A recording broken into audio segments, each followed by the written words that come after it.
$120 million for trademark. How's that?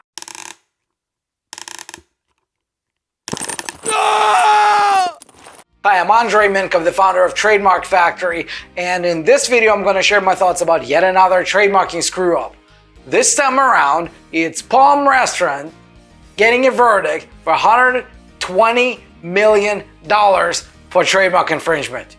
All right, let me read it from the article, and you can always find the link in the description below. The Supreme Court of New York has entered into a final judgment in a $120 million trademark dispute regarding the famous Palm Restaurant. The restaurant, which opened in 1926, is currently owned by two grandsons of the original owners, Walter Yancey and Bruce Bozzi.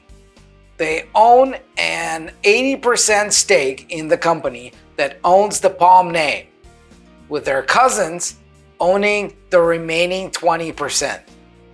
The grandchildren opened over 20 additional Palm restaurants using wholly owned companies and then licensed the rights to use the Palm name, logo, and other IP to themselves at a flat rate per restaurant regardless of sales. The cousins, Gary Yancey and Claire Breen, had challenged the flat fee royalty rate, which was set over 40 years ago, claiming that it was substantially below market.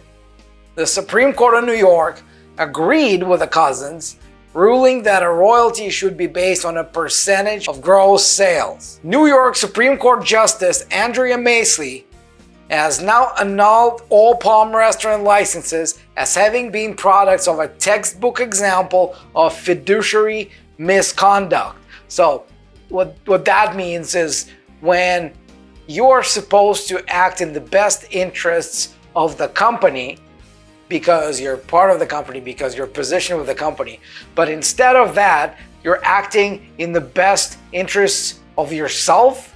This is what they call fiduciary misconduct, because you have a fiduciary duty towards the company to act in its best interest. But when you don't do that, you got a problem. The royalty, set at 5% of gross sales, has now been determined and granted against Yancey and Bozzi, who were found to be executing self-dealing, undervalued license agreements favoring Palm restaurants they personally own.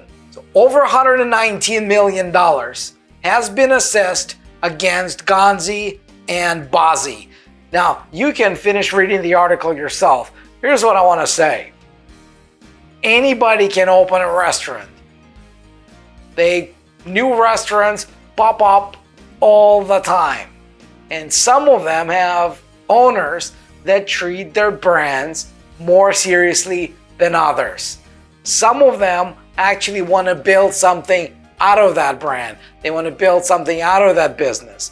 Some of them actually protect their IP.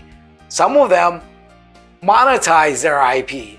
And some of them get $120 million when somebody tries to rip them off. Go figure. Now, if you found this video interesting, if you found it useful, subscribe now, get notified whenever the next one goes live. And if you got a brand, if you want to build something that 50 years from now, 100 years from now, maybe 10 years from now, maybe 5 years from now, will become so valuable that it would be easy for you to get 6, 7, 8, 9 figures in court when somebody tries to steal that from you. If you want to build something that matters, go to trademarkfactory.com, book a call with our strategy advisors, and we'll take it from there. And until then, I'll see you in the next video.